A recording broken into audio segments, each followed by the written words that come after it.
Welcome to the fourth episode in a Legendarium series about the Carthaginians. In part 4, Hannibal is coming, we will be talking about how Carthage longed for revenge against Rome after its defeat in the First Punic War. None wanted payback more than the Barca family, and its most famous member, Hannibal, started a war with Rome after crossing the Rhone River and the Alps to confront the Romans in their own backyard.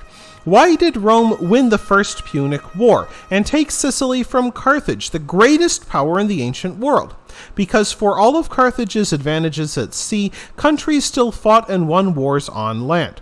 On top of that, Carthaginian commanders tended to be cautious, as they served and sometimes lived at the pleasure of the ruling council. On the other hand, Rome's command structure promoted men who longed for military glory. And more importantly, Rome proved to be the more adaptable of the two powers, building an entire battle fleet in just 60 days. After its defeat, Carthage became a furnace of resentment and humiliation, desperately hoping to one day take revenge on the upstarts who had seized control of the Mediterranean from them. And none ached for revenge more than the one Carthaginian commander who remained undefeated, Hamilcar Barca. Hamilcar had led Carthage's land forces in Sicily from 247 to 241 BC, leading his men in a series of hit-and-run raids against the Romans in Sicily. When word came that he must return to Carthage, he simmered with resentment against both Rome and the Carthaginian ruling council, which lacked the stomach for war. Not long after, Carthage's mercenaries arrived in North Africa to demand payment for services rendered. With the city almost bankrupt from financing a failed war, no money arrived, and so those mercenaries laid siege to the city of Carthage for 2 years. In the end, the ruling council only broke the siege by giving Hamilcar command of the army, and he defeated his former comrades in arms. Next, the ruling council asked Hamilcar to lead the army in reconquering parts of North Africa that had slipped out of Carthaginian rule. Hamilcar agreed, but then immediately went to Spain instead and began conquering the peninsula in the name of Carthage. Though the city fathers initially objected, they soon forgot their unhappiness with Hamilcar's disobedience once the silver began streaming into Carthage from Spain. With their navy depleted but still strong enough to supply the troops in Spain, Carthage chose to focus on building up its army rather than its navy. The Barca family, led by Hamilcar, effectively turned Spain into their own kingdom, only nominally loyal to Carthage. When a group of Roman consuls arrived and asked him why he was conquering so much Spanish territory, Hamilcar glibly replied that this was the only way that Carthage could pay its reparations to Rome, and the Roman consuls apparently walked away satisfied. To rule his kingdom, Hamilcar even founded a city called New Carthage, later called Cartagena, where he held court and ruled over most of the peninsula.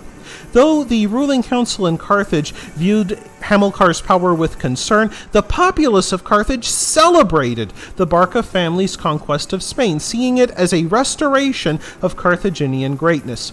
But ultimately, this war cost Hamilcar his life. But before he died, Hamilcar made his son Hannibal swear an oath not to rest until Rome burned. After Hamilcar's death in 229 BC, his son-in-law Hasdrubal the Splendid took command of the Barca forces. Hannibal spent these years cultivating his contacts with the Padan Gauls in the Po Valley, modern-day North Italy. They made agreements about the distribution of food, money, and even hospitality in the event that Hannibal made his way to Italy. All the while, Hannibal sent scouts to search out the best possible path to Rome.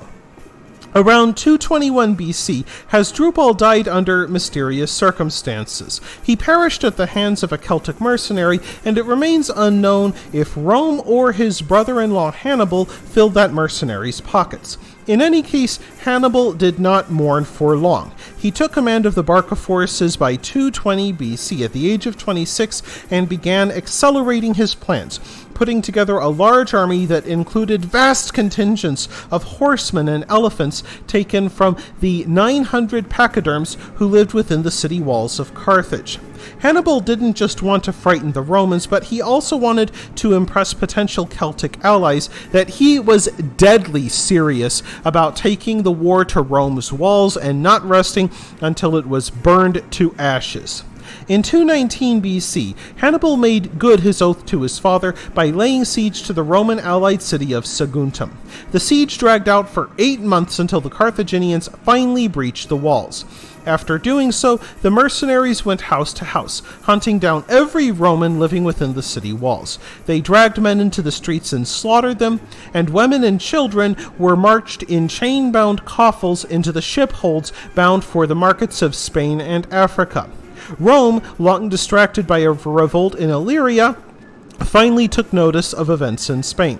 A famous story told of a Roman consul who held out 2 hands, declaring in one hand Rome has peace, in the other Rome has war. Choose what you will, for it matters not to Rome. If this story is true, then Hannibal chose war. After all, Hannibal had come with his father to Spain at the age of 9, receiving his education in the battlefield. And there he learned to motivate his men by sharing their coarse rations, sleeping on bedrolls, and joining in battle. With Rome controlling the sea, Hannibal chose to march along the Mediterranean coast, leading 50,000 men. Rome soon received word of the invasion and sent a consul named Publius Cornelius Scipio to the Rhone River to intercept and destroy Hannibal. However, Hannibal did not simply use ferocious warriors and his own military genius. He also took advantage of the long Carthaginian tradition of engineering. When he had to cross the turbulent Rhone River, not only did he have to move his men, but he had to move his elephants as well, who would panic if they were on unfamiliar logs or water. So he chopped down hundreds of trees and lashed them together to create rafts over 200 feet long. And to avoid frightening the elephants, he ordered his men to build flat wooden platforms upon the rafts and then cover them with earth and grass to calm the great animals. At last, the Carthaginians piloted their rafts across the rapids and delivered the army to the east bank. After crossing the Rhone River, battle began almost by accident when cavalry forces from the 2 sides stumbled upon one another on the east bank of the Rhone River. Hannibal's horsemen retreated, and Scipio hurried north to meet the Carthaginians. However, Hannibal disappeared before the Romans could find him, heading to the Alps in autumn 218 BC, realizing that his path to Rome along the Mediterranean coast was hopelessly blocked off. In the Alps, his troops faced extreme cold and treacherous ice. Hard enough for a man on foot, the ice posed a particular danger for Hannibal's 9,000 horsemen and 37 elephants. It proved to be a nightmarish march. Men froze and starved. At one point, a landslide completely blocked their way. Local Celts led him into a trap, guides taking him into a narrow pass, and from the ledges, Celts bombarded him with boulders and arrows. They also blocked both ends of the gorge, but Hannibal's men fought their way out. After 30 grueling days, 1/3 of Hannibal's army had perished. Yet they arrived in the plains of northern Italy, surely a welcome sight after all of that ice and snow. Hannibal had also lost 4,000 horses and 10 elephants, but Hannibal had a plan to replenish his forces based on inspiring and motivating the Celts with his war elephants, which would surely convince them that he was serious about taking the war to Rome. The gambit succeeded. Hannibal replenished his army, and he headed south in November 218 BC. Hannibal's army included the great melting pot of nations long used by Carthage. Libyan soldiers fought with small round bucklers and short swords, serving as light infantry. Gauls served as heavy infantry, fighting with large two-handed swords and little armor. Balearic slingers served as missile troops, pelting the Romans with stones that were too small to see but could still break bones. Spanish cavalry fought with long curved blades, relying on quick slashing attacks. But the most famous of all were the Numidian troops, who guided their horses with ropes tied around their neck and small sticks. They could ride in a zigzag pattern while throwing javelins at the Roman legions, and by doing so, they were able to convince the battle-hungry Romans to break off formations and chase them, upon which the Numidian cavalry would wheel around and slaughter them. What What united this diverse group of men, beyond the expected appetite for plunder, was an extraordinary confidence in the charismatic, even inspirational, leadership of Hannibal. He slept alongside ordinary soldiers in the cold and went hungry when supplies ran low, just like his men. And in time, Hannibal's men would be further inspired by his stunning victories. On the other hand, with the Romans, uniformity was the key. Each Roman soldier wore a bronze helmet and a bronze chainmail tunic or cuirass to protect their body. Every soldier carried a pilum, a deadly throwing spear with a soft metal hook designed to bend whenever it entered a timber shield, and once it did so, it could not be taken out, and the weight of the wooden shaft forced the enemy to throw it away. For close combat, they used a short sword called the gladius and a rounded rectangular shield called the scutum. But their most important weapon was battlefield discipline. They could keep formation when fighting enemies who often fought as disorderly mobs. Officers even blew bone whistles every 5 minutes so frontline troops could rotate out and allow the rank behind them to take their turn at fighting. So of these two great armies, which one will win? We'll find out in the next episode. I hope you enjoyed this installment of the Legendarium. If you did, press like. If you want to see more, press subscribe. And if you've got anything to say, let me know in the comments section. Thanks again for joining me, and I hope that you have a great rest of the day.